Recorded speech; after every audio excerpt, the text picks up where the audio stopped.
సరే, నిర్మాతగా మీరు చేసినటువంటి సినిమాలు చాలా పెద్ద పెద్ద స్టార్స్తో చేశారు.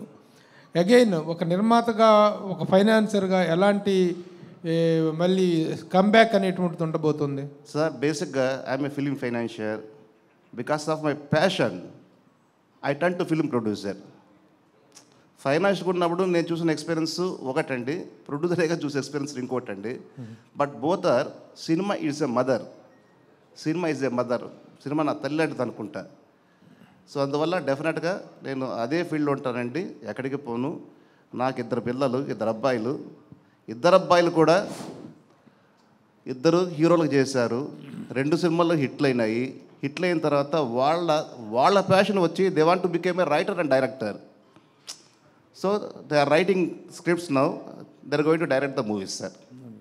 నేను కూడా అలాగే సినిమాలు తీస్తాను, ఫైనాన్స్ చేస్తాను సార్. పెద్ద పెద్ద హీరోలు మీ సినిమాల్లో యాక్ట్ చేశారు, చాలా పెద్ద స్టార్స్ చేశారు.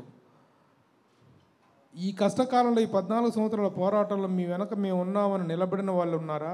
అసలు మీ మీద కేసు వేసిన వాళ్ళు ఇండస్ట్రీకి సంబంధించిన వాళ్ళ, బయట వాళ్ళ? బయట వాళ్ళు వేశారు సార్, సినిమాకి సంబంధం వాళ్ళు కాదు.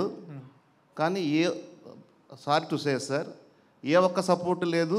కనీసం ఏ ఒక్క phone, Ramesh how are you, బాగున్నావు, ఎలా ఉన్నావా, వాట్ యూజ్ ప్రాబ్లం అని పాపానికి పోలేదు సార్ ఎవరు కూడా.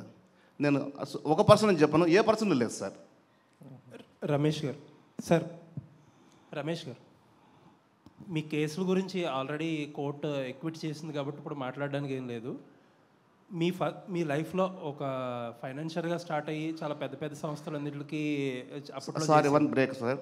నేను కాదు సార్, మా father basically, my father is a film financiers. Okay, from 1975. ఆయన దారిలో నేను వచ్చాను సార్. అవునండి, అవునండి. సో అంతా బాగా జరుగుతున్నప్పుడు మీ లైఫ్లో ఫస్ట్ పెద్ద కుదుపు ఏంటంటే కొమరంపులి, కలేజా. కుదుపు అంటే ఎలా? అంటే ఆ సినిమా ఆ 2 సినిమాలు చాలా ఎక్కువ డిలే అవ్వడం, ఎక్కువ కాస్ట్ ఆఫ్ ప్రొడక్షన్ ఎక్కువ అవడం, ఆ తర్వాత ఆ సినిమా రిజల్ట్ కూడా నెగిటివ్గా రావడం, 2 సినిమాలు కూడా. అసలు ఆ సినిమాలు అంత డిలే అవ్వడానికి కారణం ఏంటి? ఎంత నష్టపోయారు? ఆ 2 సినిమాల మీద ఎంత నష్టపోయారు? ఆ తర్వాత ఆ హీరోల నుంచి వచ్చిన సపోర్ట్ ఏంటి? అంటే లాస్ అయితే జనరల్గా హీరోల సపోర్ట్ ఉంటుంది కదా, అటువంటిది ఏదైనా సపోర్ట్ దొరికిందా మీకు? సార్, ఏదైనా ఒక సినిమా ప్రొడక్షన్ అనేది ఈ రోజుల్లో, అంటే ఒక రాజమౌళి సినిమా, శంకర్ సినిమా 3 ఏళ్ళు 4 ఏళ్ళు అలా పడుతుంటుంది. మొన్న రీసెంట్గా పుష్పట్టు, అది 3 ఏళ్ళు చేశారు. అని ఆ రోజు నేను చేసిన రోజుల్లో 3 ఏళ్ళ సినిమా అనేది లేదు సార్. ఆ రోజుకి కొమరంపులి కానీ, కలేజా కానీ, పోకిరి కానీ, ఇంకోటి కానీ, ఏదైనా కానీ 6 months, 9 months ఆర్ 1 year ఇదే సార్. కానీ దురదృష్టం, బ్యాడ్ లక్ ఏమంటే, ఇట్స్ మై ఫేట్, 3 సంవత్సరాలు పట్టింది సార్. 3 సంవత్సరాలు అంటే మెయింటెనెన్స్ ఎంత ఉంటుంది అనేది ఒక ప్రొడ్యూసర్గా తెలుస్తుంది సార్. ఎవ్రీథింగ్ రన్ చేయాలి కదా సార్, ఆఫీస్ రన్ చేయాలి, శాలరీస్ రన్ చేయాలి, ఇంట్రెస్ట్ రన్ చేయాలి, అన్నీ పెరిగిపోతాయి కదా. సో ఇంకో క్వశ్చన్ మీరు ఏమన్నారంటే, నాకు 2 సినిమాల్లో కూడా 100 కోట్ల నష్టం వచ్చింది సార్. ఇంకో క్వశ్చన్ అడిగారు, నేను మర్చిపోయాను సార్, గుర్తురాదు. ఎటువంటి సపోర్ట్ లేదు. కనీసం అయ్యో పాప అని చెప్పిన పాపానికి కూడా పోలేదు సార్.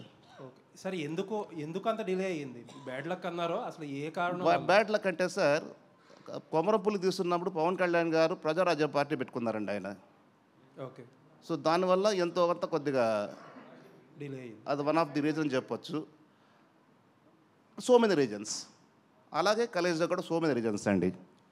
రమేష్ బాబు గారు, సార్ ఇక్కడ సార్ ఎక్కడండి?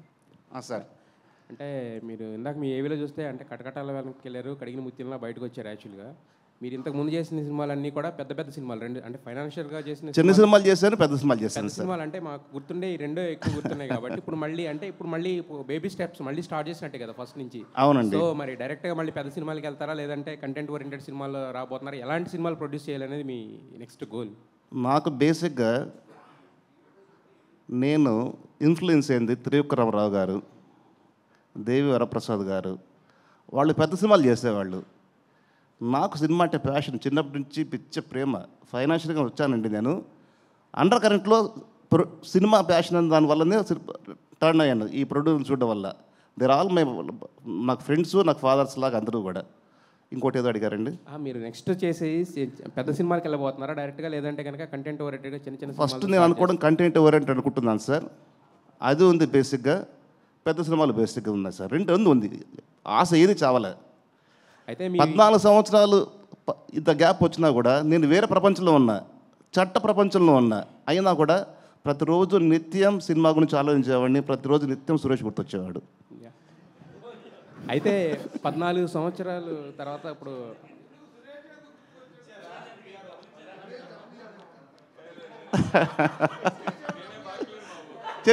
అది కాదు.